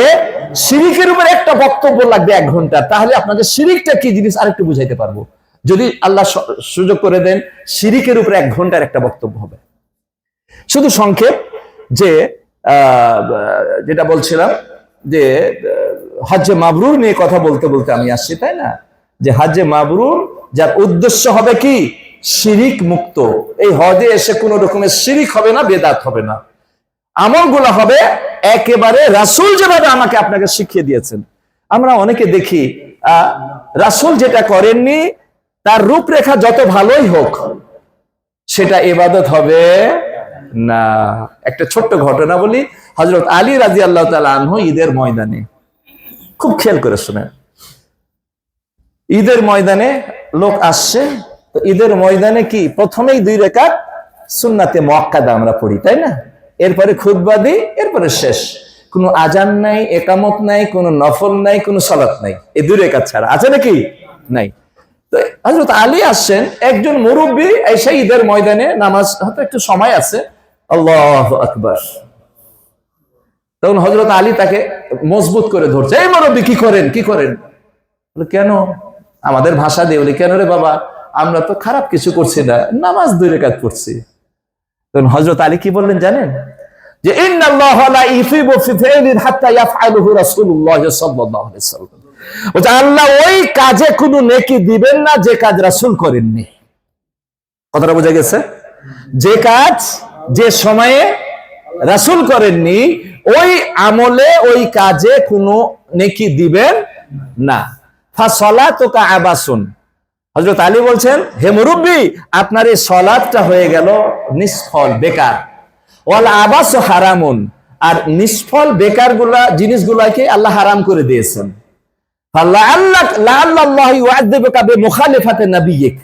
আমি আশঙ্কা করছি এখানে আপনি 2 রাকাত সালাত আদায় করে রাসূলের বিরোধিতা করলেন, আর এই বিরোধিতা কারণে কাল কিয়ামতের কোটে আল্লাহ আপনাকে আগুনে জ্বালাবেন। আগুনে জ্বলার কারণটা কি? 2 রাকাত সালাত। সালাত কি খারাপ জিনিস? না। কিন্তু যেখানে রাসূল সালাত পড়েননি, যে জায়গাতে পড়েননি, ওই জায়গাতে পড়ে আপনি আবার আরেকটা শরীয়ত তৈরি করার কি আপনাকে অধিকার দেওয়া হয়েছে? না। ইবাদত রাসূলের সাথে হুবহু মিলতে হবে। একটু 19-20 হলে আপনার ইবাদত আল্লাহ কবুল করবেন না।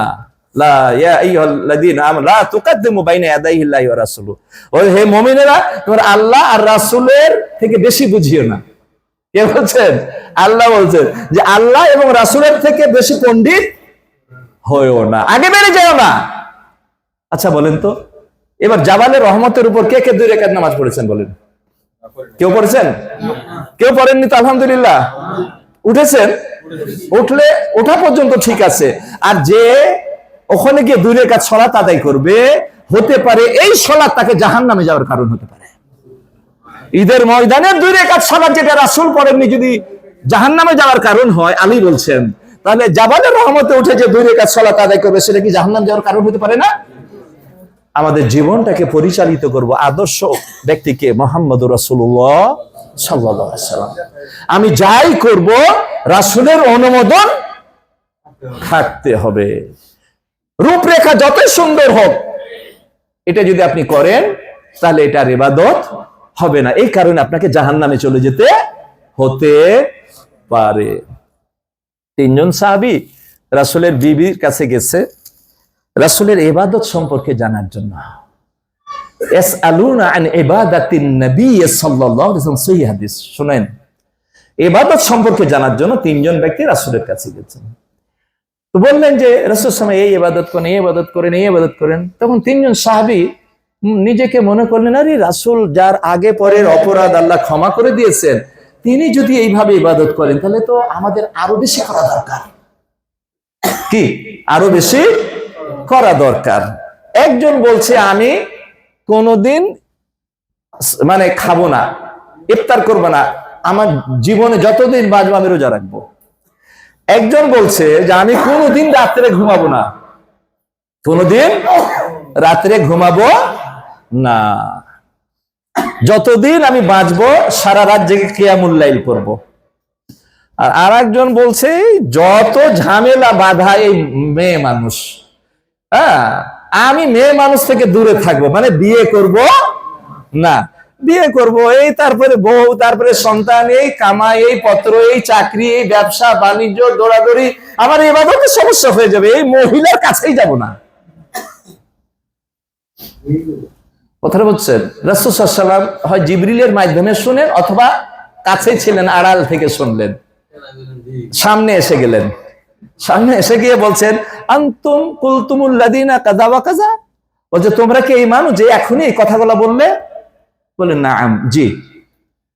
তখন রাসূল কি বলেন? আল্লাহে, আল্লাহর কসম। দেখেন, কোন কাজকে মজবুত করতে চাইলে আমরা কসম কাটি না? বলছে আল্লাহে, আল্লাহর কসম, ইন্নী আকশাকুম লাকুম ওয়া আতকাকুম লাহু, বলছে তোমাদের সকলের মধ্যে সবচাইতে বেশি আমি আল্লাহকে ভয় করি। সবচাইতে কাকে? আল্লাহকে ভয়। কে? বিশ্বনবী মুহাম্মদ সাল্লাল্লাহু আলাইহি ওয়াসাল্লাম। এরপরে দেখো, আমি কোনদিন সিয়াম পালন করি, আবার কোনদিন ইফতার করি, সিয়াম পালন করি না। আবার রাত্রের কিছু অংশ ঘুমাই, আবার কিছু অংশ সালাত আদায় করি। ও আতাজাওয়াজুন নিসা, আর আমি একাধিক বিয়ে করেছি। ফামান রাগিবা আন সুন্নতি, শুনেন কি কথাটা বলছেন, বলছে ফামান রাগিবা আন সুন্নতি, আমার এই আদর্শ যার ভালো লাগবে না, আরো বেশি পণ্ডিত হবে, আরো বেশি বুজরুগ হয়ে যাবে, আরো বেশি বুঝতে চেষ্টা করবে, ফালাইসা মিন্নি, সে আমার উম্মত হতে পারবে না। কি তিনজন যে অঙ্গীকার করেছিলেন, কি কোন গুনাহের কাজের অঙ্গীকার করেছিলেন? তিনটাই নেকির কাজের না? বলছে যে আমি রাসূলের চাইতে বেশি নেকি করতে চাইলে সে আমার উম্মত হতে পারবে না। আমার জীবন যেভাবে পরিচালনা করেছি, আমি ইফতারও করেছি, ইফতার করিনি, আমি রাত্রে কোনোদিন ঘুমাইছি, আর কিছু অংশ ঘুমাইছি, কিছু অংশ ইবাদত করেছি, একাধিক বিয়ে করছি, আর তুমি বেশি পণ্ডিত হয়ে গেছো যে মহিলা থেকে দূরে থাকবা, তুমি আমার উম্মত হতে পারবে না। তাহলে বুঝা গেলে, বুঝতে পারলেন তো যে আপনি যে ইবাদতটাই করেন সেটা রাসূলের সাথে হুবহু মিলতে হবে, না হলে সেটা ইবাদত হবে না। তো উল্টা পাল্টা সালাত আদায় করা যাবে না। মন চাইলেই আপনি সালাত আদায় করবেন না। এই জায়গাতে, এই পরিবেশে, এই সময়ে রাসূল সালাত আদায় করেছে কিনা, যদি করে থাকেন আপনি করবেন, যদি করে না থাকে আপনি করবেন না। মুজদালিফার মাঠে গিয়ে অনেকে তাহাজ্জুদ শুরু করে দেয়, না, তাহাজ্জুদ পড়লে এটা ইবাদত হবে না। কারণ রাসূল ওই মুজদালিফার ময়দানে ঘুমিয়েছেন, ঘুমাটাই হজের অংশ, ঘুমাটাই ইবাদত। আপনি যদি ঘুমাটাই ইবাদত হয়, আপনি পরিশ্রম না করে যদি পারিশ্রমিক পান, তাহলে পরিশ্রম করে এটা পাগলের কাজ না? আমি কি বুঝাইতে পারছি আপনাদের কথাগুলা? আল্লাহু আকবার। তাহলে হজ্জে মাবরুর হওয়ার শর্ত কি? অনেক দূরে চলে গেছি। হজ্জে মাবরুর হওয়ার শর্ত হচ্ছে এই হজটাকে রাসূলের পদ্ধতিতে করবেন, আর এই হজের মধ্যে কোন রকমের শিরক থাকবে না। উদ্দেশ্যটা খালেস থাকবে, কার জন্য? আল্লাহর জন্য। লৌকিকতা থাকবে না, খ্যাতির উদ্দেশ্য থাকবে না। আলহামদুলিল্লাহ, আমার মনটা খুবই খুশি যে আমার হাজী সাহেবদেরকে আমি বুঝাইতে সক্ষম হয়েছি, আপনারা বুঝতে সক্ষম হয়েছেন। ইনশাআল্লাহ আমরা এখানে যারা আমার যে সমস্ত হাজী সাহেবরা আছেন, এরা কোনো কাজেই লৌকিকতা বা শিরিক বা বিদআত করবে না বলে আল্লাহর কাছে আমি আশাবাদী। আপনারা যে প্যাকেজে আসছেন, আলহামদুলিল্লাহ, আপনারা যে প্যাকেজে আসছেন, আলহামদুলিল্লাহ, অনেক প্যাকেজ এমনও আছে যেখানে শিরিকও হয়, বিদআতও হয়। হজ করতে এসে শত শত শিরিক করে। নাসিরউদ্দিন আলবানী তিনি হজের ব্যাপারে বলছেন 176টা বেদাত। কয়টা? নাসিরউদ্দিন আলবানী, উনি এই যুগের একজন শ্রেষ্ঠ মুহাদ্দিস, তাই না? তিনি যদি ভারত, বাংলাদেশ, পাকিস্তানের বেদাতের খবর রাখতেন, তাহলে আরো 100 যোগ হতো, তাহলে 276টা হতো। কথাটা বুঝা গেছে? যে বেদাত আপনার আমলে যদি ঢুকে যায়, আমলটা বরবাদ। আপনার হজের মধ্যে যদি একটা বেদাত ঢুকে যায় 176টার মধ্যে একটা, তাহলে আপনার সব শেষ, টাকাও শেষ, সময়ও শেষ। এই বেদাত কি করলে হয় এটা আমরা বলার সুযোগ পেলাম না। হজ করতেছে কিভাবে শিরিক করে, দিয়ে একটা উদাহরণ দিই যাতে করে আপনারা বিরত থাকতে পারেন। মাকামে ইব্রাহিম দেখছেন? আচ্ছা, মাকামে ইব্রাহিমে হাত বুলিয়ে শরীরে হাত বুলায়, এরকম দেখছেন? দেখছেন? অনেকে কাপড় বুলায়, জায়নামাজ বুলায়, অনেকে জড়িয়ে ধরে, অনেকে চুমু খায়, দেখছেন? এটা রাসূলও করেননি, সাহাবা ইকরাম করেননি। এই হাত মাকামে ইব্রাহিমে হাত বুলিয়ে শরীরে মুছে, কাবা ঘরের গিলাফে হাত বুলিয়ে শরীরে মুছে, যদি তার আকীদা বিশ্বাস থাকে এটা করলে আমার অসুখ ভালো হবে বা আমার কোনো বরকত হাসিল হবে, সে মুশরিক হয়ে গেল। হজ হওয়া তো দূরে থাক, আর জীবনের সব আমল শেষ। খালি যদি এই চিন্তা করে হজ করতে এসে, তাহলে শিরক কিভাবে করে বুঝতে পারছেন? রাসূল সাহাবায়ে কেরাম যখন যেখানে যেভাবে ইবাদত করেছেন, আপনাকে তখন সেখানে সেইভাবে ইবাদত করার নামই হচ্ছে ইবাদত। আল্লাহ যদি নিয়ে যায়, আমরা কোথায় যাব? মদিনা যাব না? যাবো, যদি আল্লাহ হায়াতে বেশি বাঁচিয়ে রাখে, তাই না? মদিনা যাব।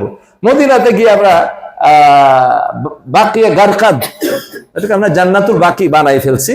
আসলে তার হাদিসের নাম হচ্ছে বাকিয়ে গারকাদ, যেটা মসজিদে নববীর পাশে। ওখানে আমরা একটু জিয়ারতও করবো ইনশাআল্লাহ, দেখবো। আমি একবার প্রথম দিকে অনেকদিন আগে হজ করতে জিয়ারত করতে নিয়ে গেছি আমার হাজী সাহেবদেরকে। ওখানে পুলিশ পাহারা দেয়, মদিনা ভার্সিটির যারা ছাত্র বা অনেকেই আছে যারা পাহারা দেয়, বিভিন্ন প্রশ্নের উত্তর দেয়, এবং ওখানে যেন কোনো শিরক বিদআত না হয় তার জন্য দাঁড়িয়ে থাকে। যদি কেউ করতে চায় বাধা দেয়। দেখছি একজন, খুব সম্ভবত পাকিস্তানি হতে পারে, একটা কবর থেকে একটা মাটি নিয়ে পকেটে ঢুকাই দিয়েছে। আমি দেখছি কবর থেকে। উদ্দেশ্য কি? এই মাটি তাবিজে ঢুকাবে, তাবিজ বানাবে। তাবিজই তো হারাম। কি তাবিজ? হারাম। সেটা মাটি দিয়ে হোক, লোহা দিয়ে হোক, পাথর দিয়ে হোক, দোয়া দিয়ে হোক, কোরআনের আয়াত দিয়ে হোক, ঢুকাতে পারবেন না। রাসূল তাবিজ করেননি, সাহাবায়ে কেরাম কেউ পারেননি। তাহলে আপনি আর আমি কি রাসূল আর সাহাবার থেকে বেশি বুজরুগ হয়ে যাব, বেশি বুঝবো? এবং বলেছেন মান তাআল্লাকা তামিমাতান ফাকাদ আশরাকা। শিরকের যে কত প্রকার আছে একদিন আলোচনা করবো ইনশাআল্লাহ। যে তাবিজ লটকাবে সে মুশরিক হয়ে গেল, শিরক করলো। ওই মাটি যদি মনে করে বরকত আছে, তাবিজ আনলো, অসুখ ভালো হবে, তাহলে সে মুশরিক হওয়ার যোগ্যতা অর্জন করলো, শিরক করার যোগ্যতা অর্জন করলো। কথাটা বুঝতে পারছেন? অনুরূপ ভাবে এটা অনেকেই হতভাগা আছে, কেঁচি নিয়ে আসে, কাবা ঘরে সুতা কাটে, সুতা কেটে তাবিজ বানায়, তাবিজ বানিয়ে কি করে? ব্যবহার করে, আর মনের আশা পূরণ করে, আর অসুখ ভালো করে। এইরকম আকীদা যার থাকবে সে মুশরিক। হজ করতে আসছে কিন্তু মুশরিক হয়ে ফিরে যাবে। কি হয়ে ফিরে যাবে? মুশরিক হয়ে। আরে দেখা গেছে যে কবিতরকে দানা খাওয়ায় না, একজন নাকি দানা কুড়াচ্ছে, দানা নিয়ে একটা থলির মধ্যে নিয়ে যাবে। বলছে কি করো? বলে আমার ভাবি বলেছে তার বাচ্চা হয় না, তো এই কবিতরের দানা খেলে নাকি বাচ্চা হবে। কি বলবেন? আলহামদুলিল্লাহ বলবেন? কি বলবেন? নাউজুবিল্লাহ। এই আকীদা যদি থাকে, আপনি একটা দানা কুড়িয়ে বাড়ি নিয়ে যান আপনার ভাবিকে দেওয়ার জন্য বা বহিনকে দেওয়ার জন্য, আপনি আসছেন হাজি হতে, যাবেন মুশরিক হয়ে। এটাকে আমরা করব? আলহামদুলিল্লাহ। শুনুন, আলহামদুলিল্লাহ পড়েন। এটা কোনো গৌরবের বিষয় নয়। আপনাকে আমি খাবার দিয়ে সন্তুষ্ট করতে হয়তো নাও পারতে পারি, আপনাকে হোটেল দিয়ে আমি সন্তুষ্ট করতে নাও পারতে পারি। সবকিছু আমাদের হাতে না, তবে আমাদের আন্তরিক চেষ্টা থাকে। কিন্তু এতটুকুন গ্যারেন্টি দিব, রাসূলের হজ আপনাদেরকে করাবো, এই গ্যারেন্টিটা আপনাকে দিব, যে গ্যারেন্টি অনেক জায়গাতে আপনি পাবেন না। শুধু 10-20 হাজার টাকা কম দিয়ে চলে যাবেন আর শিরকের মধ্যে, বেদাতের মধ্যে লিপ্ত হয়ে যাবেন, এটাও আপনাকে মাথায় রাখতে হবে। আপনি আজকের যে আলোচনা, এটা কোনো অহংকার গর্ব নয়। আপনি 100 কোটি টাকা দিয়ে একটা আলোচনা পাবেন, এই আলোচনা আপনি 100টা প্যাকেজ খুঁজেন, মাঝে মাঝে এই আলোচনাগুলো আমাদের হবে, মিনাতে হবে, আরাফাতে হবে, সব জায়গা হবে। এই আলোচনা অন্য আরেকটা জায়গাতে পাবেন, কয় জায়গাতে পাবেন একটু খুঁজে দেখেন। কেন আমরা করি এই কষ্টটা? কেন করি? এই জন্য যে আপনাদের হজ করতে আসছেন, হজটা যেন, সময়টা যেন আল্লাহ কবুল করেন, আপনার হজটা যেন হজ্জে মাবরুর হয়। তাহলে প্রথম শর্ত, হজটা হবে আল্লাহর জন্য, হজটা হবে রাসূলের তরিকা অনুযায়ী, কম বেশি করা যাবে না। আপনি জামারাতে পাথর মারবেন, কি বলে? আল্লাহ আকবার। কি বলে? আল্লাহ আকবার। যদি বিসমিল্লাহ আল্লাহ আকবার বলেন হবে? বিসমিল্লাহ আল্লাহ আকবার বলা যাবে, কারণ রাসূল যা করেছেন আপনাকে হুবহু তাই করতে হবে। বিসমিল্লাহ আল্লাহ আকবার বলা যাবে না। হাজরে আসওয়াদে যদি আপনি হাত দিতে পারেন, বিসমিল্লাহ আল্লাহ আকবার বলে আপনি চুমা খেতে পারবেন। যদি হাত দিতে পারেন তখনও বিসমিল্লাহ আল্লাহ আকবার বলতে পারবেন, হাতটা চুমা খাবেন। কিন্তু যদি হাত দেওয়ার সুযোগ না হয়, চুমা খাওয়ার সময়, তখন আর বিসমিল্লাহ আল্লাহ আকবার না, তখন কি শুধু আল্লাহ আকবার। উঠাতে হবে ডান হাত, এক হাত। এখন কেউ যদি 2 হাত একটু আর একটা হাত বাড়ায় দিল, এক হাতের জায়গাতে 2 হাত উঠায় দিল, এটা সুন্নাত আদায় হলো কি? সুন্নাত আদায় হলো? আমি আবেগে 2 হাত উঠিয়ে দিলাম, আমার হজটার মধ্যে বেদাত ঢুকিয়ে দিলাম। কথাটা বুঝছেন? বেদাত করতে বড় রকমের আমল করতে হয় না, শিরিক করতে খুব বড় রকমের আমল করতে হয় না। কি কথাটা বুঝছেন কি? আচ্ছা, তো আসুন আমার আলোচনা আর দীর্ঘায়িত করব না। আবারও দেখা হবে, আবার আলোচনা হবে, আবার কথা হবে। কারণ আপনারা অনেকে গোসল করেনি, গোসল করবেন, জোহরের সালাত আদায় করতে যাবেন, তাই না? তো পরিশেষে এতটুকুন বলবো, হজ্জে মাবরুর করতে হলে আপনার হজটাকে পরিশুদ্ধ করতে হবে। মাবরুর বিররুন থেকে, বিররুনের অর্থ হলো নেকি, আর বিররুনের অর্থ হলো ভালো আচরণ করা। তো একজন হাজি হজ করতে এসে তার পুরা হজের সময়টা শুধু নেকি আর নেকিতে ভরপুর থাকবে। একজন হাজি আরেকজনের সাথে সুন্দর আচরণ করবে, কারণ হজ করতে এসেছি আমরা সভ্যতা, হজ করতে এসেছি আমরা আদর্শ শিক্ষা করার জন্য। আপনি একজন হাজির সাথে যদি 1 গ্লাস জমজমের পানি আপনি যদি একজন হাজিকে খাওয়াইতে পারেন, আপনি মনে করবেন আমার জীবনটা ধন্য। হোক সে আপনার রুমমেট, হোক সে মোহাম্মদ বিন সালমানকে পানি পান করালে যে নেকি, সে যদি হজ করতে আসে, আপনার রুমমেটকে যদি 1 গ্লাস পানি পান করেন, একই নেকি, আল্লাহর কাছে একই মর্যাদা। আল্লাহু আকবার। সম্মানিত উপস্থিতি, তাহলে চেষ্টা করবেন আমার চাইতে ওই ব্যক্তি একটু বয়স্ক বেশি, তার জন্য একটু সুবিধা করে দেওয়া, ঠিক আছে না? সম্মানিত উপস্থিতি, পরিশেষে আমি এতটুকুন কথা আপনাদের সামনে বলবো, হজ করতে এসে অনেক অফার, হজে মাবরুরের কিছু কথা থেকে গেল, পরে বলবো। হজ করতে এসে অনেক অফার শুনলেন না? আচ্ছা, এতগুলো অফার পাবেন, তো শয়তানের মিশন তো বন্ধ হয়ে গেল। শয়তান চাইছিল জাহান্নামে নিতে, আর আপনি জান্নাত কনফার্ম করে নিলেন, জাহান্নাম থেকে মুক্তি। তো শয়তান কি আপনাকে ছাড়বে? ছাড়বে না। তা আপনার পিছনে লেগে আছে কি নাই? নাকি ছেড়ে পালিয়ে গেছে? পালাইনি। আপনার হজটাকে নষ্ট করার, যে কখন আপনার হজটা নষ্ট করে দিবে আপনি বুঝতেও পারবেন না। আর হজ্জে মাবরুর করার জন্য বলা হয়েছে, কোরআন মাজিদ বলা হয়েছে, আর হাদিসে 2টা কথা বলা হয়েছে, কোরআন মাজিদে 3টা কথা বলা হয়েছে। বলছে আল হাজ্জু আশহুরুম মা'লুমাত ফামান ফারাদা ফিহিন্না ফালা রাফাসা ওয়ালা ফুসুকা ওয়ালা জিদালা। 3টা কথা বলা হয়েছে, যেটা অন্য কোনো ইবাদতের বেলায় বলা হয়নি। কি বলা হয়েছে? অশ্লীল কাজ করা যাবে না, গুনাহের কাজ করা যাবে না, আর ঝগড়া বোধহয় একটু করা যায় নাকি? আমার আগে লিফটে কেন উঠলো, আমার আগে কেন লাইনে ঢুকে গেল, লাইনে কেন আসলো না, ঝগড়া করা যাবে না? একটু আধটু করা যাবে না? আপনি ঝগড়া করেছেন, তর্ক বিতর্ক করেছেন, রাগারাগি করেছেন, আপনার হজটা আর যাই হোক হজ্জে মাবরুর হবে না। আপনাকে দিয়ে শয়তান কি করাবে জানেন? সবচাইতে বেশি যেটা শয়তান আপনার হজটাকে নষ্ট করার জন্য চেষ্টা করে, সেটা হলো কি? গীবত। কি বললাম? গীবত কাকে বলে জানেন? যিকরুকা আখাকা বিমা ইয়াকরাহুনা। বলছে তোমার ভাইয়ের ওই কথা যেটা ওই ভাই অপছন্দ করে, যে ওর কথাটা তুমি অন্যের সামনে বলো, তার দোষটা যদি সঠিক হয় সেটাও বলাটাই হলো গীবত। আর সে দোষ করেনি, আপনি তার নামে দোষ দিলেন, এটা হলো তহমত। ওটা আরো বেশি মারাত্মক, খারাপ। ওকে 80 দৌড়া পিটাইতে হয় যে তহমত দেয়। সম্মানিত উপস্থিতি, এখন বলবেন তাহলে আমরা তো গীবত করি না। কখন যে আপনার গীবত হয়ে গেছে আপনি কি জানেন কিভাবে হয়? ধরেন আপনারা 4 জন রুমমেট, তাই না? একজন একটু কথা বেশি বলে, ও যখন একটু টয়লেটে গেছে বা হারামে গেছে, আপনারা 3 জন আছেন, লোকটা আসলে একটু বেশি বেশি কথা বলে, শেষ। গীবত কি? গীবত হয়ে গেল। 4 জনের মধ্যে একজন বাথরুমে একটু সময় বেশি দেয়, একটু সময় লাগে, তাই না? তো ও যখন বাথরুমে ঢুকেছে, আপনারা গুনগুন করে বলছেন, দেখছো ঢুকছে, আমাদের আর সুযোগ শেষ। বলছে বাথরুমে ঢুকছে, আর বের হওয়ার নাম নাই, এখন ঘুমাবে না। বাথরুমে কি ঘুমায় নাকি? এই যে কথাগুলো বললেন না, গীবত হয়ে গেল। তার অসাক্ষাতে তার গীবত করলেন। আরো গীবত হয়, একজন হয়তো একটু বেশি কাশছে। ধরেন আপনারা 4 জনের মধ্যে একজন একটু বয়স্ক পড়ে গেছে আপনাদের মাঝে, এটা আপনি পছন্দ করতে পারছেন না, মেনে নিতে পারছেন না। এরকম ঘটনা ঘটছে, কিন্তু অনেকে কমপ্লেন করছে আমার কাছে যে এটাকে যদি এই বুড়াটাকে যদি একটু চেঞ্জ করে দেন, নাউজুবিল্লাহ। ঠিক আছে? আচ্ছা, আমি তখন তাকে বলছি, আচ্ছা ভাই বলেন তো, এই বুড়া মানুষটা যদি আপনার বাবা হতো তাহলে কি করতেন? এই বৃদ্ধ মানুষটা, দাড়ি পাকা মানুষটাকে একটু বাবা মনে করা যায় না? আপনার বাবা হলে কি বলতেন যে শুধু খুব খুব খুব খুব করে কাশে, আমাদের ঘুমে ডিস্টার্ব হয়, খালি বারে বারে বাথরুমে যায়, বুড়া মানুষের তো আপনার একবার লাগবে না, ওর তো 3 বার যেতেই হয়। এখন আপনার রুমে পড়ে গেছে, এখন তার বিরুদ্ধে আপনি লেগে গেছেন, এটা কি হজ্জে মাবরুর হবে? হজ্জে মাবরুর হবে না। ওই জায়গাতে আপনার বাবাকে বসাই দেন না। আপনার বাবাকে কি আপনার রুম থেকে বের করে দিবেন?